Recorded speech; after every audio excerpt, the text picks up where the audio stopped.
Hey there, you alright? Hey.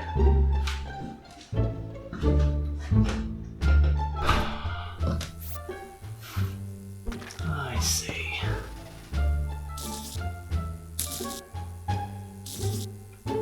There we go.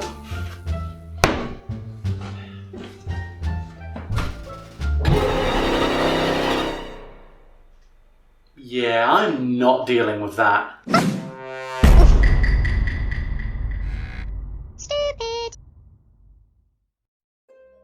On June 14th, 2008, the BBC aired episode 10 of Doctor Who Series 4, entitled Midnight. The episode saw the Doctor and his companion relaxing at an intergalactic day spa, and while Donna Noble stayed to chill by the pool, the Doctor took a tour bus across the planet's poisonous diamond-covered surface. During said tour, however, the group encounters a terrifying anomaly. The bus becomes stranded and the passengers hear noises coming from outside, a place no living thing could survive. The drivers are mysteriously killed, and what's worse, one of the passengers appears to be infected by something otherworldly.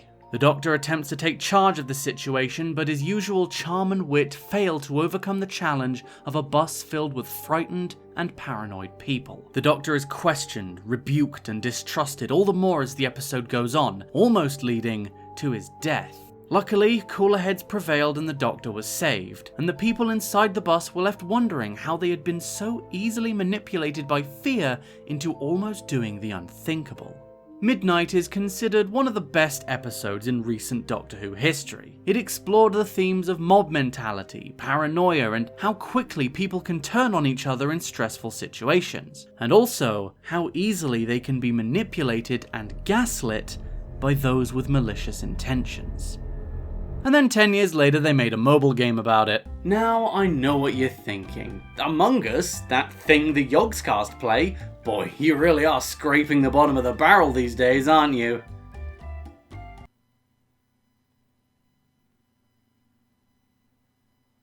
Among Us is a multiplayer social deduction game wherein you and up to 9 other players must complete your assigned jobs or tasks aboard a spaceship, or a colony, or a sky office? However, not everyone is on the same side. Depending on how many players there are in the game, there will be between 1 to 3 crewmates who are not what they seem.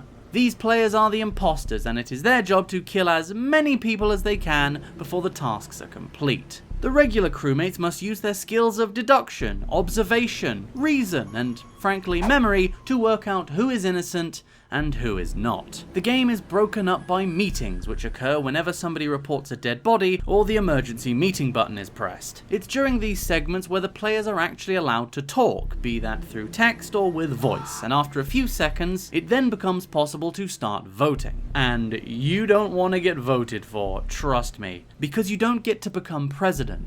You get to become dead. Obviously, it is the objective in these segments for the innocent party to suss out who the imposter is and convince a majority of players to vote them out. But that's not always so easy, and this is where a lot of the strategy comes in. Now, crewmates are completely defenseless during the main part of the game, only able to walk, complete tasks, report bodies, or hit the emergency button. However, Among Us does not succumb to an instantaneous massacre because as the imposter, your ability to kill is restricted, specifically with a cooldown timer, meaning that once you kill, you gotta wait a while before you can do it again. This way, if there's 2 innocents alone together, you can't just kill them both because the one you don't kill will just instantaneously report the body and you're done for. Another thing to consider is that even if nobody saw you kill a person, you could still be traced back to the crime if you were seen by other players in the general area, which can be just as incriminating. So it's a good idea to utilize vents, an imposter-only mechanic, to escape from murdery situations and place yourself as far away from any bodies as you can. Be careful though, because if somebody sees you vent, you will be 100% confirmed to them. And frankly, sometimes not being seen at all by other players can still be considered pretty sus.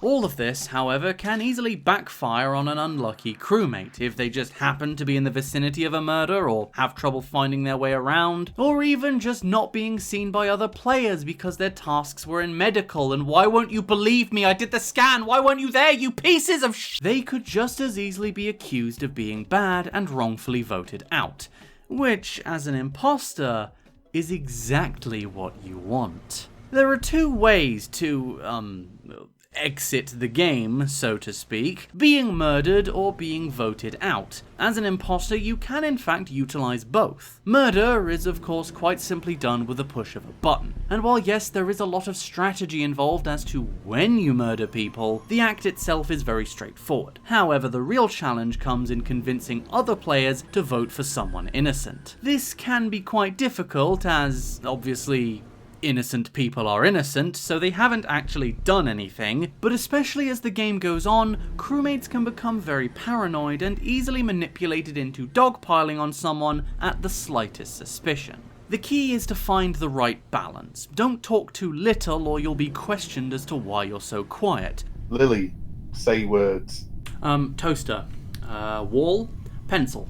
Okay. Always have an alibi for the last round, but make sure it's still based on some truth, because if you say you were just in a specific room and someone else says you weren't, that is highly suspect. But don't talk too much either, especially if all you did that round was vent and murder. You could expose yourself by not being able to come up with something convincing quick enough. You could also be seen as trying to take charge and deflect any suspicion from yourself by assuming the role of an authority figure. A detective, someone who couldn't possibly be the imposter because they're working so hard to find out who did the murder, which can work, but it could also backfire. It's all about balance and calculated risk-taking. However, once again, all of this can be used to your advantage. Is there someone not saying much? Ask them why they're being so quiet. It's rarely a good idea to outright accuse someone of being bad because people are more often open to suggestion rather than being told outright that someone is an imposter. Another strategy that is vital to playing imposter is to take note of who the group suspects. If the crewmates are suspicious of Blue, don't kill Blue, because then they would be confirmed as innocent. The people you really want to be killing are those who have either already been confirmed good, or those who accused the innocent you're keeping alive, which will make that innocent seem all the more guilty. As a side note, I would genuinely love to see an academic study done on this game, taking a proper look at player psychology during gameplay, how people can be convinced to do things they otherwise wouldn't, the power of suggestion, mob mentality, suspicion, paranoia. I think it would legitimately be very interesting to read. Anyway, another asset to the imposter's arsenal is the ability to sabotage various systems on the map. You can turn the lights off, send the reactor into meltdown, lock doors, all of which and more can be used tactically in various ways, either to get people from one side of the map to the other, making it hard for them to see so you can get an easy kill, or even just flat out ending the game because nobody decided to fix O2, huh? You just assumed someone else was gonna do it. Okay. Fucking amateurs. Of course, there are a lot of risks when it comes to playing as an imposter. Should you come across a body, be it one that you killed earlier, or one that your buddy did, you have to make a decision on whether or not you report it. Obviously, a true innocent would report it instantly, but if no one is around, you don't need to. However, if you're caught loitering around a body, it's basically game over for you. But of course, if you're feeling particularly ballsy, you could just turn right around and say, actually, that was you, and then you've just got to convince the rest of the crewmates that you're the one telling the truth. I saw Dankferic vent on cameras. Now, why would you tell a lie like that? Another bit of risky business comes when your fellow imposter is being accused during a meeting. Of course, you don't want them to be voted out, but you also can't be seen to be too defensive even in the face of overwhelming evidence. If everyone agrees that one person is the imposter and you don't vote for them, your whole character's in question here. Wait, no, hang on. Now, when it comes to playing as crewmate, my advice is quite simple. Do your tasks, keep with a buddy, take note of everyone you see, and for the love of God, stay out of electrical. A loss. Dead. Among Us is full of customization, from the colours you can play as, to the hats and outfits you wear, to even the game's rules and settings. You can play with anonymous voting, so nobody knows who voted for who. You can play with more tasks, less tasks, quicker or longer cooldowns. It's a lot like the custom rule sets in Smash Bros. Oh my god, crewmate confirmed for Super Smash Bros. There are even some custom game modes that players have created themselves, like hide and seek. These modes haven't been officially supported in any way, and are based more on the honor system that holds players accountable for following the rules. But this is just one of the many aspects of the Among Us fandom just flexing their creativity. It's quite astonishing to witness, honestly. I can really see this game cementing its place in online gaming culture next to the likes of Smash Bros, Undertale, or Minecraft.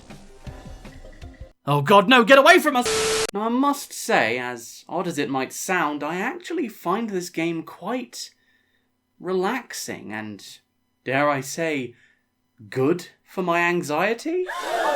I know, but let me try and explain.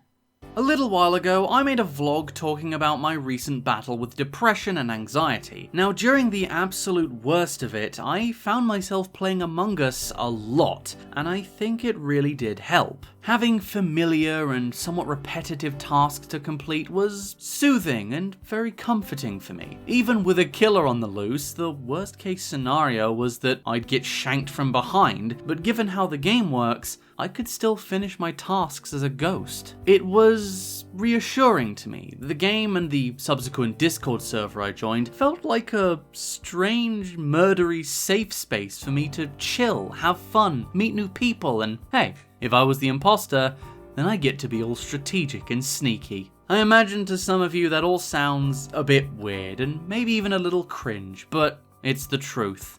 I really like this game, and I don't plan on stopping playing it anytime soon. Now, if you'll excuse me, I have a body to report.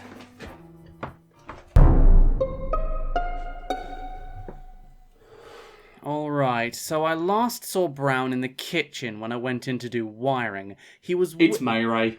What? It's 100% MayRey. I saw her do it. No you didn't. In fact, if anything, it was you. I saw you loitering around in the kitchen when I went in to do wires, and then when I came out, Brown was dead. I left because I was finished with my tasks. You obviously faked wiring and then killed him after I'd gone.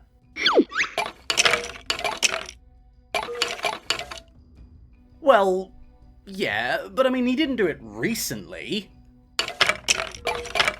Because when I came out of wiring, Brown was already dead. Well, oh dear, not looking good for you, Sunshine, is it? Look. I was filming a video.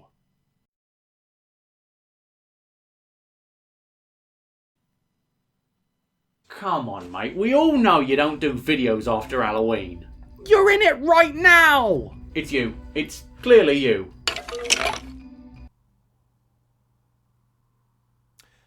I have no idea what I'm doing here. No, wait!